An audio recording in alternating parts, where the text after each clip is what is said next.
Hey everybody, I really think we've got a great video for you. Here's what we're doing. We're looking at market output and max social surplus, which we use kind of interchangeably in economics with this concept of allocative efficiency, okay? So just think of max social surplus as being allocatively efficient.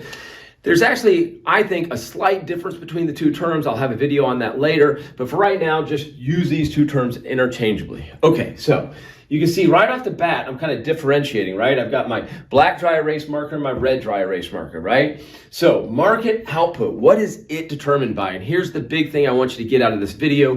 100% of the time, whether the government intervenes or they don't, market output is based on supply and demand, okay? And the supplier is making decisions based on their marginal private costs. Those private costs, when we say that, that's the cost they internalize, that they incur. Sometimes I say that the producer is feeling, okay? If there are other costs from production that hurt society, but they don't internalize, those are called external costs or externalities, okay?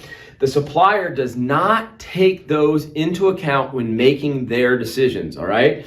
So sometimes we talk about a market-based economy, right? And so we've got markets at the base of our economy. And what that means, if we've got suppliers and demanders who are decentralized actors who are making decisions based on their private cost and their private benefits. That's what we're talking about when we say we have a market-based economy, all right? Demand, same thing. They're making decisions based on their marginal private benefit, just the benefits they internalize. If there's additional benefits to society when they consume a good, they don't take those into account. You might be like, what would that be?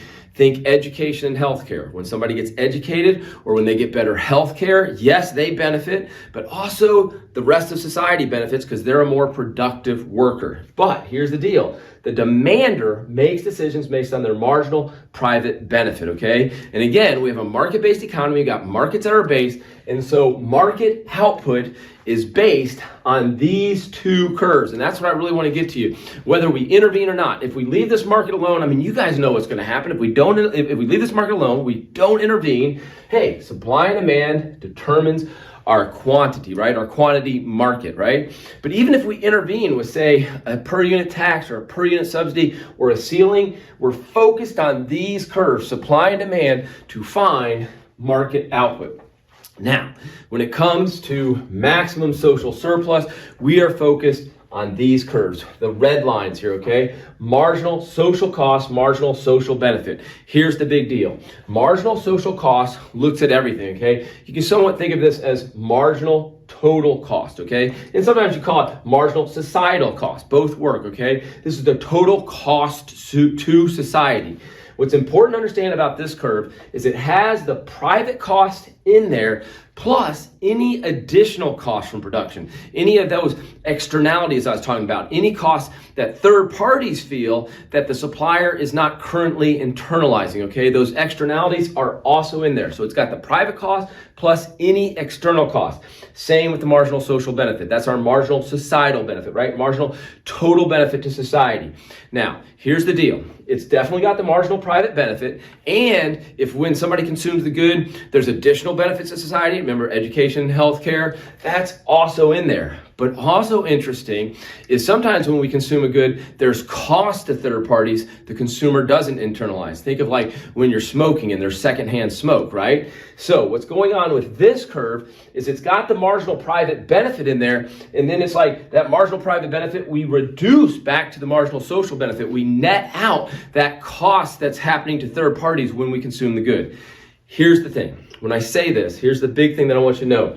This basically has got everything we want in it. This has everything we want in it. So when we think of like, what's the quantity, the optimum quantity we want to produce? Again, back to the term allocatively efficient. Hey, we want to allocate the right amount of resources to the production of the good. We want to make the right amount of the good. That's what we oftentimes call Q-opt. These are our curves. 100% of the time, we focus on these. So you get a problem and you say, hey, I want to find the Q-opt. I look at these curves, it is always going to be where the S curves intersect, okay? So quantity optimum. Now let me set this up a little bit more. So what's going on in this particular video? I have done something kind of interesting. I have separated out my graphs. What I want you to understand is this is the same good, right? Same goods market, right? This is good A market, good A market. That's what I kind of want you to think is going on here. calibrated the exact same, calibrated the exact same. What we're used to seeing in microeconomics is all four of these curves. What do I mean by four? MPC and MSC, MPB and MSB on the same graph. But what I've done is I've split them out to emphasize some points I've already basically emphasized. Again, market output, all about this. Find your output here. Max social surplus right here. Now, when these two graphs get combined, comes to the concept of dead weight loss. What is dead weight loss? Dead weight loss is the amount we fall short of maximum social surplus. Now, what's maximum social surplus? I've got that Q-opt, right? We know this right here is my MSB. Sorry, can't write that very well. There we go. MSC. Max social surplus is the area in between these two curves. 100% of the time, that's what it is, okay? So we want to produce all of these goods and no goods past there, okay? We want to produce all of these. Why do we want to produce all of these goods? Because the marginal social benefit, the marginal total benefit is exceeding the marginal total cost, marginal social cost. Now, back to that dead weight loss concept, combining these two graphs. Go here to find the output every time. Again, if we intervene or don't intervene, go here and find the output. Once you've found the output, then, like, let's say the output is out here, right? If it was there, let's see here, right there, if it was there, draw a line straight up, dead weight loss. Okay, probably lost you a little bit, so let me do it. Let's say we don't intervene, okay? So if we did not intervene, leave this market alone, supply and demand determines my output. Q, okay, market. Now, again, they're the same exact market, so I'm just going to bring this line straight down. Q market. And by the way, for some of you, you might be catching on right now. Oh, he's got an externality going on. Yes, I do. I'm going to go ahead and tell you, I've got a negative externality from production. You might have been able to see that already. I've got a negative externality from production. This curve is higher than this curve. So if I brought them back together, this curve would be below it, which I'm going to do in a little bit, okay? But I want to show you that dead weight loss. Again, I found my output. That's based on supply and demand. What's my dead weight loss? 100% of the time, it is the area between the red curves, between what I say the S curves sometimes, the societal cost, societal benefit curves. So we did not want to produce these goods. Why did we not want to produce those goods? Because the marginal social cost exceeded the marginal social benefit for these goods. And we like to really emphasize you should have this vertical orientation to the graph, which means you're looking at all these goods that are being produced right there. And for each one of these goods, the marginal social cost is exceeding the marginal social benefit. So that means this right there would be your dead weight loss, okay? Now, just to bring some points home really quickly, let me do a per unit tax. You get a per unit tax, you focus exclusively on these curves, the private cost, private benefit. We like the tax wedge, so I'm going to bring in a tax wedge. Now, remember, usually these curves are together, so it gets confusing. Where do I bring the tax wedge in? I'm telling you, where you bring the tax wedge in is focused on the marginal private cost, marginal private benefit. Why? Because what's the government doing with the tax? They are putting a cost on the market participants. They're putting a cost on the supplier and demander, okay? They're making the supplier and demander internalize that cost of the tax. Nobody else pays the tax except for the market participants, the supplier and demander.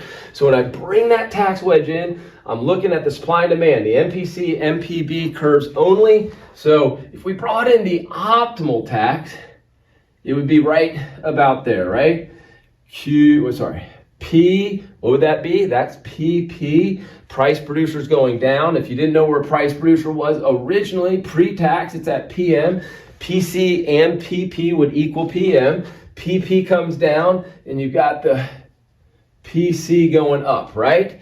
But I think what's maybe more important is that we realize, oh, when we bring that tax wedge, output's going to reduce, right? Right there, straight underneath it. Why is that? Well, when that PC goes up, the quantity demanded is going to decrease, And when PP goes down, the quantity supplied is going to decrease. They're actually going to decrease by the same amount. That's the concept that it's a market-based intervention. So QS and QD are going to decrease by the same amount. Market's still going to clear. This is going to be my Q tax, right?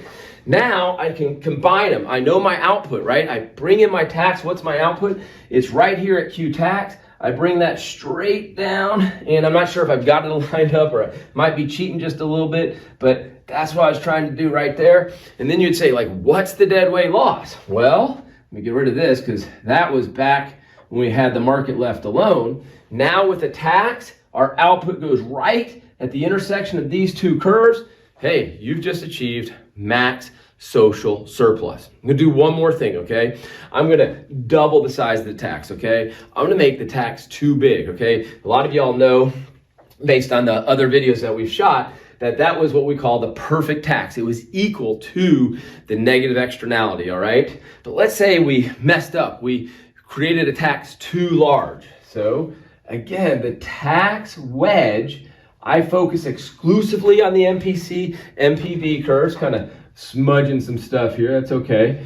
And so I bring that in. The base of that is my Q tax. My Q tax is no longer there. My Q tax has backed up even more. QS and QD have decreased all the way to there. So here's that QS decrease. Why is it decreasing all the way to there? Because now my PP is down there. Get rid of that. Now my PC is up here. So that quantity demanded is decreasing even more. And again, market output. Focused on these curves. I've found it. It's Q tax. I bring it straight down into this graph. Do I have some dead weight loss? Absolutely. I'm not producing a Q op. I'm not allocatively efficient. I'm not allocating the right amount of resources to the production of the good. I've underallocated resources to the production of the good. This is now my new Q tax, right? And what would be my dead weight loss? Well, I wanted to produce these goods right there. I didn't. I did not produce these goods, and for these goods, the marginal social benefit exceeds the marginal social cost. We're going to incur that much dead weight loss. Now, there's that bell, but let me kind of go over this one last time. It is so important that you understand that when you are trying to find market output, you exclusively focus on the supply and demand curve, which is based on the marginal private cost, marginal private benefit of the market actors, the suppliers and demanders. That's what you focus on for market output. Once you've found market output, okay, you can just draw this vertical line up your graph. And again, yes, most of the time these are together, but if you're using this framework, you can do it even when the whole thing is mushed together, okay? And so once you found your market output, draw a vertical line up the graph, and where is the dead weight loss? 100% of the time. There is no exception to this. It is going to be in between those S curves, the marginal social cost, marginal social benefit. Again, if your output is out here, that would be your triangle of dead weight loss. The last thing we did, we had too little output, drew that vertical line. There's my dead weight loss. How to find max social surplus. It's all about the S curves. How to find the dead weight loss. Find the output, market output, using that graph, okay, using those curves, I guess I should say, those curves. Draw the vertical line, and the dead weight loss 100% of the time in between the S curves. You can't go wrong if that's what you do. I hope that made sense to you. I really think it can help you. Even when these graphs are brought together and you got all those lines and it is kind of confusing, you know what to isolate on as you're doing the problems. We'll see you in the next video.